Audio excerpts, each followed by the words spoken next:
Halo nakama, kembali lagi bersama saya, Mr. Joy dalam Reak Ing bahas teori dunia anime. Kali ini Mimin akan memberikan teori aliansi kru Mugiwara di Enwar. Kira-kira siapa sajakah yang akan menjadi aliansi Luffy jika perang besar terjadi? Seperti yang nakama tahu, One Piece sudah menuju ending. Sangat memungkinkan perang besar akan terjadi. Yuk langsung saja kita ke pembahasannya. Di posisi pertama ada armada besar topi jerami. Posisi pertama adalah armada besar topi jerami. Dari namanya sudah jelas armada ini terbilang besar, mulai dari jumlah anggotanya yang sangat banyak serta kemampuan setiap kapten yang terbilang kuat. Selain itu, dari namanya saja sudah jelas kalau armada ini khusus topi jerami. Jadi, kalau Luffy sedang menghadapi masalah yang besar dan membutuhkan pertolongan, mereka pasti turun tangan untuk membantu. Karena armada ini terbentuk dari rasa ingin balas budi kepada kru Mugiwara ya, khususnya kapten-kaptennya ini dari 10 kapten yang dipimpin oleh Bartolomeo, ada Kai, ada Hajrudin, ada pokoknya banyak lah.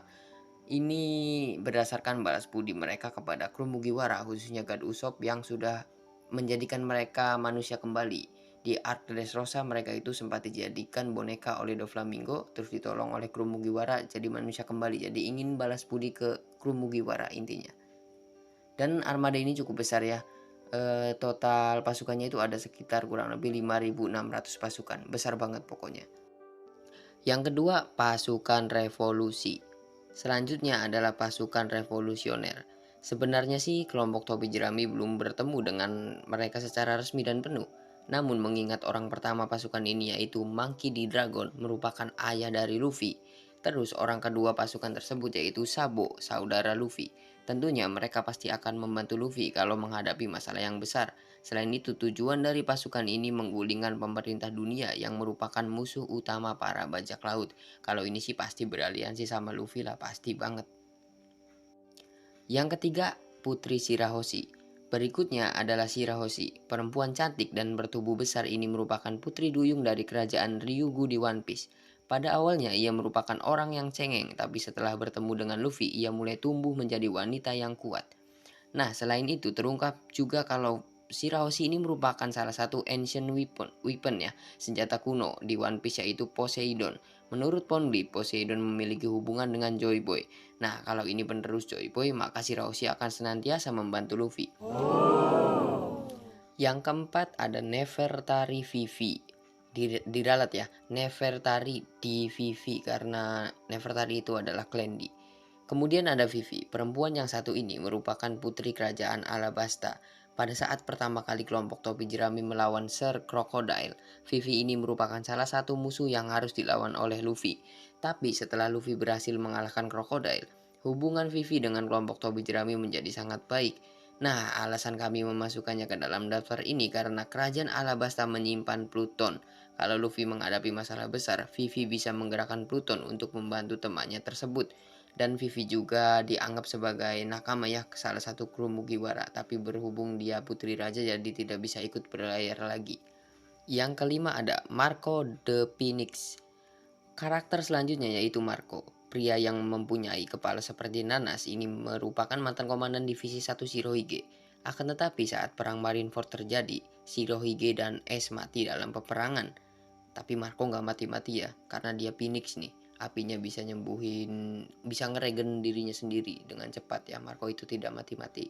Nah, sebelum mati, Shirohige dan Ace pernah menitipkan Luffy kepada Marco.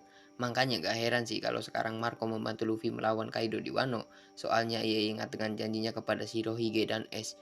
Kalau Marco sih saya percaya pasti ikut Luffy ya, pasti kalau misalkan Luffy butuh bantuan pasti dia datang. Yang keenam ada Eustace Kid atau Kapten Kid ya. Pria yang satu ini merupakan seorang bajak laut yang termasuk ke dalam Worst Generation. Sebagai seorang bajak laut tentunya Kid tidak akur dengan Luffy. Namun setelah mengalami waktu bersama yang cukup panjang di penjara Udon dan sama-sama mempunyai tujuan untuk mengalahkan Yonko, mereka berdua memutuskan untuk bekerja sama saat perang Onigashima terjadi. Meskipun di manga kita sudah tahu ya nasib Kid gimana, ketemu dengan Seng lagi, di Kamusari lagi, hancur lagi, tapi belum dikonfirmasi bahwa Kid ini mati atau belum. Tapi saya yakin sih tidak akan mati ya. Kita tunggu aja di perang besar, pasti dia akan bekerja sama lagi dengan Luffy, pasti ketemu lagi dengan Luffy karena Kid ini salah satu karakter favorit saya di One Piece. Saya harap si Kid tidak akan mati ya. Yang ketujuh ada Trafalgar di Waterloo. Kemudian ada Law. Sama seperti Kid, ia juga seorang bajak laut yang termasuk ke dalam Worst Generation. Sama juga seperti Kid, pada awalnya hubungan Law dengan Luffy tidak begitu dekat. Namun setelah arc Panghazard selesai, ia memutuskan membuat aliansi dengan Luffy, yaitu untuk mengalahkan seluruh Yonko dengan syarat Seng bukan target pertama. Nah, karena hal tersebut, gak heran sampai sekarang kelompok Law selalu membantu kelompok Topi Jerami. Walaupun di manga kita tahu ya nasibnya Law gimana, tapi Law tidak mati. Ketika ketemu dengan Kurohige, dia dikeroyok, kalah, tapi dia masih ditolongin sama Beppo. Tapi nasib krunya malah nggak tahu kemana, mungkin mati ya. Yang hidup tinggal Law sama Beppo aja. Beppo nolongin Law jadi mode sulong. Yang kedelapan ada Boa Hancock. Karakter selanjutnya adalah Boa Hancock. Perempuan yang satu ini merupakan wanita paling cantik di dunia One Piece. Selain itu, ia juga merupakan seorang bajak laut yang membuat dirinya mempunyai julukan Ratu Bajak Laut. Selain itu, Boa Hancock adalah Ratu Amazon Lily ya. Dan Boa Hancock ini selamat setelah penyerangan Kurohige, terus ditolongin sama Kobe. Bukan ditolongin si Kobe yang ditangkap, tapi Boa Hancock selamat ya. Nah, pada awalnya hubungannya dengan Luffy tidak begitu dekat, akan tetapi karena ada kejadian tidak terduga, Boa pun jatuh cinta kepada Luffy. Oleh karena itu, ia senantiasa akan membantu Luffy dalam situasi apapun. Karena Hancock ini sudah bucin sama Luffy, sampai-sampai semua permintaan Luffy ia turutin. Yang kesembilan, Akazaya Nine. Karakter berikutnya adalah Akazaya Nine. Kelompok yang satu ini merupakan samurai terkuat Wano, sekaligus samurai yang sangat setia kepada Oden. Nah, karena Kaido dan Orochi yang curang, Oden pun harus mengembuskan nyawanya. Nah, karena hal tersebut, Akazaya Nine sangat dendam dengan dua orang tersebut. Terus setelah bertemu dengan kelompok Tobi Jerami dan mengetahui tujuan kelompok tersebut, Akazaya Nine pun memutuskan untuk membuat aliansi untuk mengalahkan Kaido dan Orochi. Kalau ini sih sama kayak armada besar Topi Jerami ya. Misalkan bantu Luffy pasti karena balas budi. Tapi pasti Akazaya Nine pasti datang. Dipimpin oleh pastinya Shogun ya. Pastinya Shogun Momonosuke dan Kinemon. Yang ke-10, suku Ming.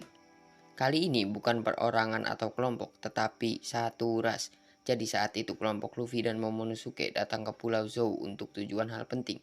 Nah, karena suku Ming itu dekat dengan Oden, makanya mereka sangat baik kepada Momonosuke. Selain itu, setelah melihat sikap kelompok Tobi Jerami dan tahu tujuannya, suku Ming pun bersedia membantu kelompok tersebut.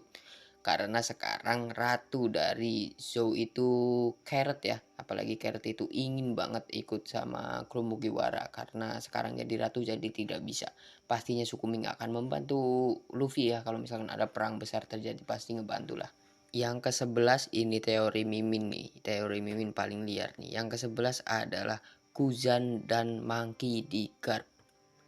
Di manga sudah kita ketahui bahwa nasib Garp dikalahkan oleh Kurohige ya.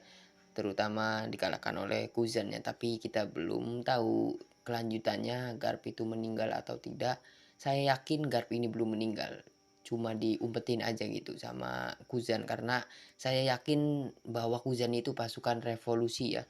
Dia itu nyamar masuk ke krunya Kurohige, ada tujuan lain, tujuan dari pasukan revolusi tersebut. Dan dia mau menyelamatkan Garp. Itu dia tidak membunuh Garp, tapi dia menyelamatkan Garp.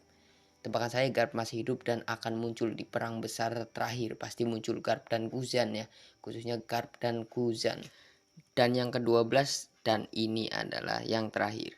Aliansi ke-12 Luffy ini teori liar Mimin lagi ya. Teori ke-12-nya adalah ex kru dari Roger Pirates. Pastinya di perang besar terakhir, ex Roger Pirate akan membantu Luffy, yaitu Silver Rayleigh dan Crocus ya, dan Dr. Crocus dan Scooper Gaban. Scooper Gaban pasti keluar, menurut saya pasti keluar, pasti membantu Luffy. Karena teori saya ini di episode sebelumnya musuh terakhirnya adalah Seng. Jadi Scooper Gaban, pokoknya X yang tua-tuanya, X Roger Pirate yang tua-tua akan muncul membantu Luffy. Ini teori saya pasti. Rayleigh, Crocus, terus Cooper Gaban, dan Sunbell, dan yang masih hidup lah pokoknya. Pasti keluar membantu Luffy. Kalau misalkan teori saya benar musuh terakhirnya adalah Seng ya, lawannya pasti seniornya Seng nih pasti. Dan juga Bagi akan membantu Luffy, tebakan saya ini teori saya. Itulah 12 aliansi kru Mugiwara di War and One Piece. Gimana menurut kalian? Setuju nggak nih sama teori Mimin kali ini? Boleh dong kasih pendapat kalian di kolom komentar. Dan jangan lupa subscribe channel ini dan like, share agar bisa terus mengawal Luffy menemukan One Piece. Sekian dan sampai jumpa di video selanjutnya. Terima kasih yang sudah menonton sampai habis. Sampai berjumpa, adios.